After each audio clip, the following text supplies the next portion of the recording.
अरे अब तो हाथ कान दोनों में पीड़ा हो रही है, अब तो क्षमा कर दो। सभी पुरुषों को आने दो इस महाराज में। ठीक है, मैं तुम्हें क्षमा नहीं करूंगी।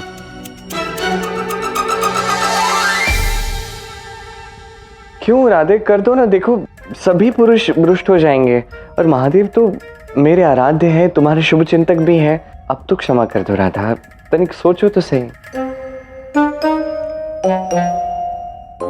मुझसे तो प्रतीक्षा ही नहीं हो रही है कृष्ण के साथ नृत्य करने की। मुझसे भी।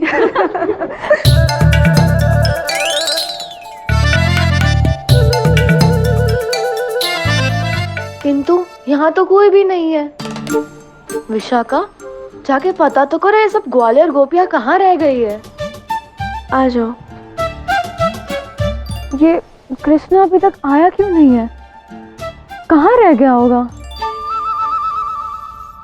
यदि इतनी ही चिंता है तुम्हें अन्य सभी की और तुम्हारे प्रिय आराध्य की, तो कुछ ऐसा करो ना जिससे मेरी बात भी मानी जाए और अन्य सभी भी प्रसन्न हो जाए। तभी मैं मानूंगी कि तुम मुझसे अटूट प्रेम करते हो। किंतु ये संभव कैसे होगा राधा? मैं वचन देता हूँ, तुम्हारी जो भी इच्छा होगी वो मैं पूर्ण करूंगा। तो मेरी इच्छा ये है कि इस रास में केवल स्त्रियां ही होंगी, कोई पुरुष नहीं आएगा।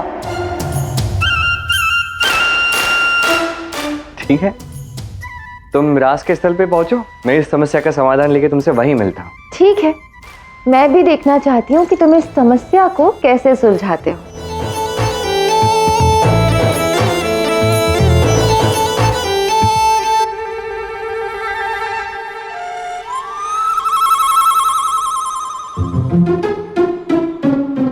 अरे तुम सब ऐसे उदास क्यों बैठे हो? रास में नहीं जाना है क्या? चलो चलो उठो सब लोग। कैसे चलें विशाखा जी? राधा ने तो प्रतिबंध लगाया है कि कोई भी पुरुष रास में भाग नहीं लेगा। क्या? किंतु ग्वाले नहीं आएंगे तो हम रास किसके साथ करेंगे? महाराज देखने के लिए मैं तो बहुत उत्सुक हूँ।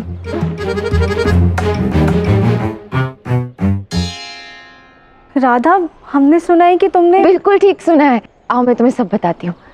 मैं अभी आई। मैं जानती हूँ कि तुम मेरे प्रतिबंध के विषय में जानना चाहती हो।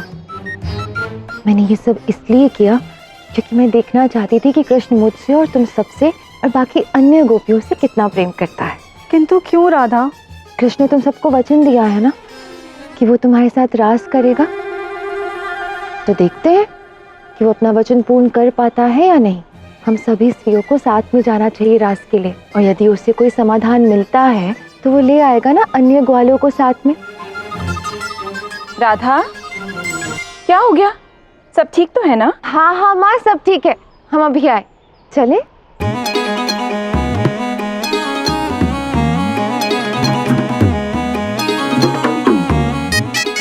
ये तो अनुचित है, हमें भी रास में भाग लेना है। चलो चलते हैं कृष्ण के पास, वही समस्या का समाधान निकाल सकता है। प्रत्येक क्षण कोई ना कोई समस्या खड़ी करता रहता है। ये सब तुम्हारे कारण हुआ है ना। एक राधा का क्रोध कम है जो आप भी मुझ पर बरस रहे हैं। शांत हो जाइए, मैं कह रहा हूँ ना, सब ठीक कर दूंगा। कैसे? तुम्हें याद भी है ये सब सज्ज करने के लिए कितना कुछ किया है मैंने, वो भी उस समय जब तुम विश्राम कर रहे थे। एक अकेले व्यक्ति को कितना परिश्रम करना पड़ा है, कितना कुछ करना पड़ा है, याद है तुम्हें? अच्छा, आपने वो तो भला हो उन अष्ट सखियों का जो अंत समय पर आकर मेरी सहायता कर दी उन्होंने, किंतु फिर भी सारे कार्य का कार्यभार तो मेरे ही सर पर था ना। किंतु अब तो सारा परिश्रम गया पानी में, केवल तुम्हारी चूक के कारण। तो तुम्हारी चूक के लिए मैं दंड भला क्यों भोगूं? तो देखिए, आप मेरी बात समझने का कृष्ण। प्रयास कीजिए। दाऊ ठीक ही कह रहे हैं, हमें भी जाना है रास के लिए। ये तो हमारे साथ अन्याय हो रहा है। कोई अन्याय नहीं हुआ है, मैं कह रहा हूँ ना, अब सबको रास में जाना है तो आप सब अवश्य जाओगे, मैं वचन देता हूँ। वचन? किंतु कैसे? वो सब मुझ पे छोड़ दो। अब आप सब एक कार्य करो, रास के स्थल के बाहर जाकर मेरी प्रतीक्षा करो, मैं आप सबको वहीं मिलता हूँ, ठीक है? दाऊ, आप भी मुझे वहीं मिलिए, मैं एक अत्यंत महत्वपूर्ण कार्य करके आपसे वहीं भेंट करता हूँ।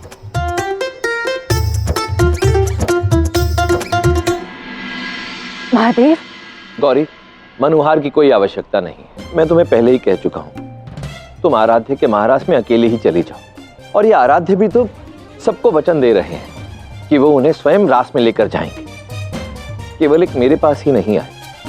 महादेव, आप ये कैसी बातें कर रहे हैं?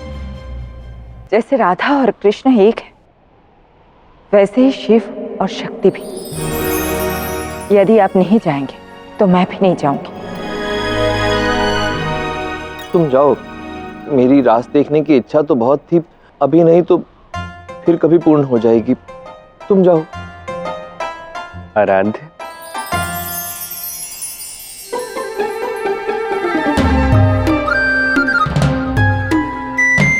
प्रणाम आराध्य। प्रणाम। प्रणाम देवी। आपकी राज देखने की इच्छा है ना? हाँ। तो वो इच्छा कभी और नहीं, आज ही पूर्ण होगी। आप सत्य कह रहे हैं आराध्य? 100% सत्य कह रहा हूँ। आप मेरे साथ चलिए और रास का आनंद उठाइए। अच्छा, तो उस वचन का क्या जो आपने देवी राधा को दिया है? वो वचन भी पूर्ण हो जाएगा। मैंने कहा था ना, आपके आराध्य कोई ना कोई मार्ग अवश्य ही ढूंढ लेंगे। एक बड़ा ही अनोखा मार्ग ढूंढा है देवी पार्वती, बड़ा आनंद आने वाला है।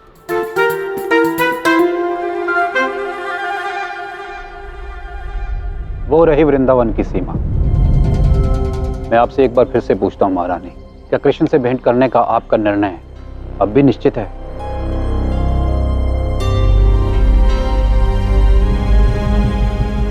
वो देखो, लगता है आज गांव में किसी विशेष उत्सव का आयोजन हो रहा है। सुनिए, आज वृंदावन में कोई उत्सव हो रहा है क्या? हाँ, आज यहाँ नृत्य और संगीत का अत्यंत ही विशेष कार्यक्रम होने जा रहा है। सुना है सारा गांव आने वाला है। धन्यवाद। फिर तो कृष्ण वहाँ अवश्य आएगा और मैं उसे भेंट कर लूंगी। किंतु ये विशेष उत्सव क्यों? गांव की सभी स्त्रियां तो आ गई है राधा, किंतु अब हम करेंगे क्या? हम प्रतीक्षा करेंगे और देखते हैं कि कृष्ण अपना वचन पूर्ण कर पाता है या नहीं। आप हम सबको यहाँ क्यों लाए हैं श्री कृष्ण? क्योंकि मैं जानता हूँ कि आप सबका रास में आने का बहुत मन है। हाँ, मन तो है, किंतु हम जा नहीं सकते। आपने देवी राधा को वचन जो दिया है कि कोई भी पुरुष नहीं जा सकता रास में। मेरे पास एक उपाय है। हम सभी में पुरुष एवं स्त्री की समान रूप से शक्तियां हैं, बस भौतिक रूप से हम स्त्री और पुरुष के मध्य में अंतर कर पाते हैं। आज रास के लिए हम सभी को अपने भीतर के स्त्री रूप को धारण करना होगा, इस संसार के समक्ष स्त्री बनकर आना होगा। किंतु क्या वायुदेव? जब स्वयं मेरे आराध्य श्री कृष्ण कई दिवस तक गोपा देवी का रूप धारण कर देवी राधा और अन्य गोपियों को रिझा सकते हैं, तो क्या हम सब कुछ समय के लिए स्त्री रूप धारण नहीं कर सकते? और यदि आप सबको फिर भी चिंता हो रही है तो एक ऐसी व्यक्ति है जो आप सभी की सहायता कर सकती हैं। कौन? देवी पार्वती।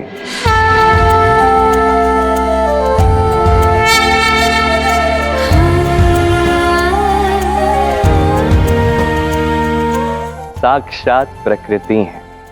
अब इनसे अधिक सहायता हमारी और कौन कर सकता है? और बात की जाए महादेव की, तो महादेव स्वयं अर्धनरेश्वर का रूप है। जो महादेव और देवी पार्वती दोनों हमारे साथ हैं, तो चिंता किस बात की? देवी पार्वती, अब ये उत्तरदायित्व मैं आप पर सौंपता हूँ। आप निश्चिंत होकर जाइए और अन्य ग्वालों की सहायता कीजिए। मैं यहाँ सब कुछ संभाल लूंगी। अवश्य।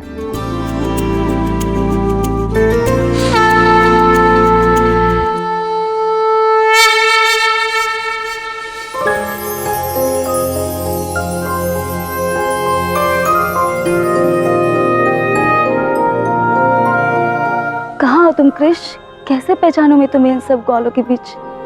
चलो, कृष्ण ने सबको रास स्थल के बाहर प्रतीक्षा करने को कहा है। चलो चलते हैं।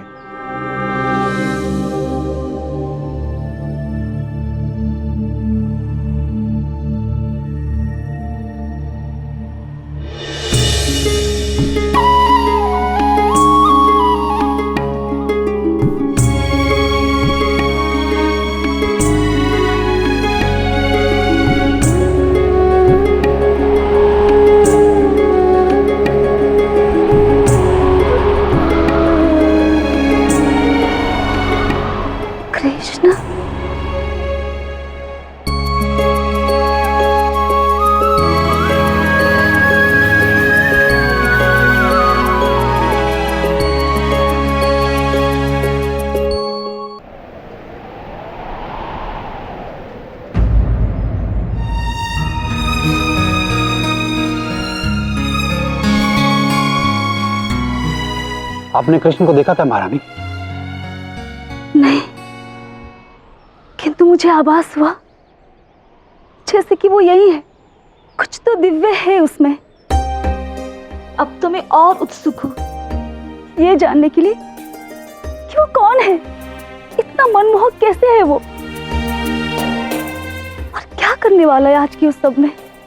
वही तो देखने आए थे और देख भी लेंगे।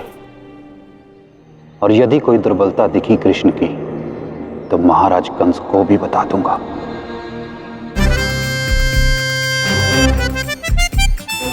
कान्हा को इतना अधिक समय क्यों लग रहा है? करना क्या चाह रहा है ये पता नहीं।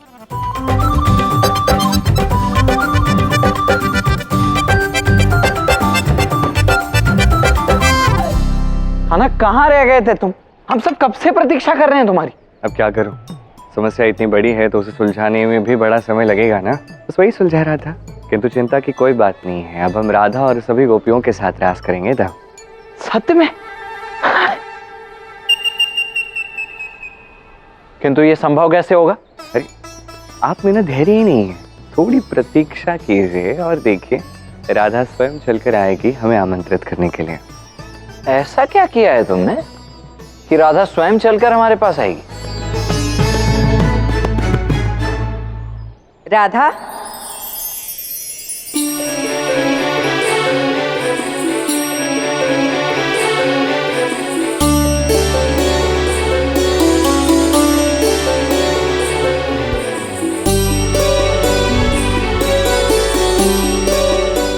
प्रणाम। आप यहाँ आई, मैं अत्यंत प्रसन्न हूँ। मुझे तो लगा था कि आप आएंगे ही नहीं। कैसे नहीं आती? और केवल मैं ही नहीं, मेरे साथ कुछ विशेष अतिथि भी आए। आओ सखियों।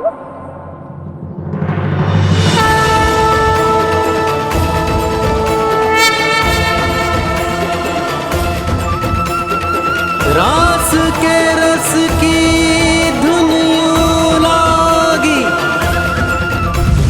बने गोपी महादेव, तांडव तंजुली प्रेम की ताल, नाचे जो रति देव।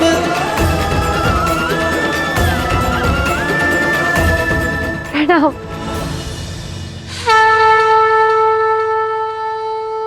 कैसी हो सखी? आपको अपनी सखी के रूप में देखकर अत्यंत प्रसन्न हूँ।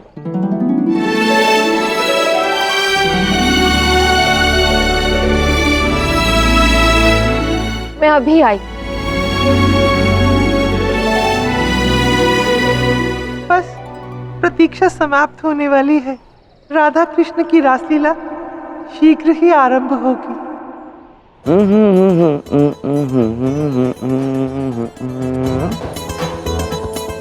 कान्हा, क्या राधा सत्य में यहाँ आएगी हम सबको लेने के लिए स्वयं चलकर? मुझे तो ऐसा होता हुआ दिखाई नहीं दे रहा है। लेने आएगी नहीं दाव, आ गई।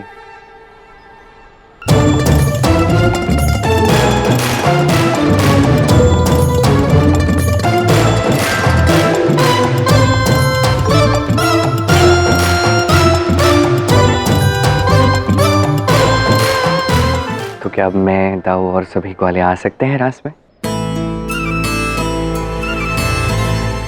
एक बात कहूं, जब तुम मुझसे रुष्ट होती हो ना, ऐसा लगता है जैसे जीवन में कुछ ठीक नहीं चल रहा। किंतु जैसे ही तुम्हें प्रसन्न देख लेता हूं ना, मानो जैसे जीवन में जीवंतता का रस घुल जाता है। कुछ ऐसा है तुम्हारा प्रेम। प्रेम तो आज तुमने दर्शाया है कृष्ण। तुमने आज ये सिद्ध कर दिया कि तुम मुझे दिया वचन कभी नहीं तोड़ोगे, और साथ ही साथ तुमने महादेव और अन्य सभी को प्रसन्न भी कर दिया। तुमसे प्रेम करना और तुम्हारा प्रेम पाना तो मेरा सौभाग्य है। और तुम मेरा सौभाग्य हो।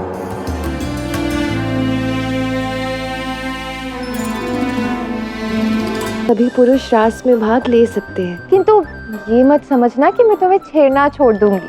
चाहता भी कौन है, मैं भी तो छेड़ूंगा।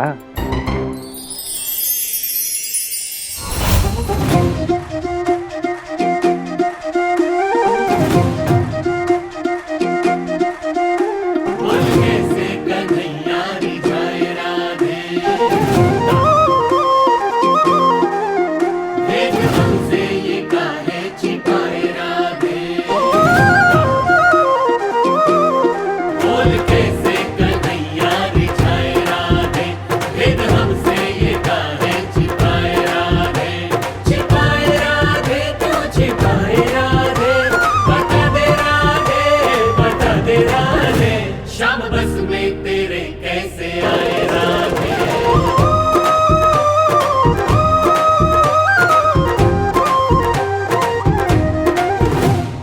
क्यों मेरी बंसी रटे राधे राधे, राधे बिना शाम लागे क्यों आधे। क्यों मेरी बंसी रटे राधे राधे, राधे बिना शाम लागे क्यों आधे। कैसे कन्हैया को काजल बना के पलकों पे अपनी सजाया बता दे। ओ सच बोल देना काहे शर्माए राधे। बोल कैसे कन्हैया रिझाए राधे।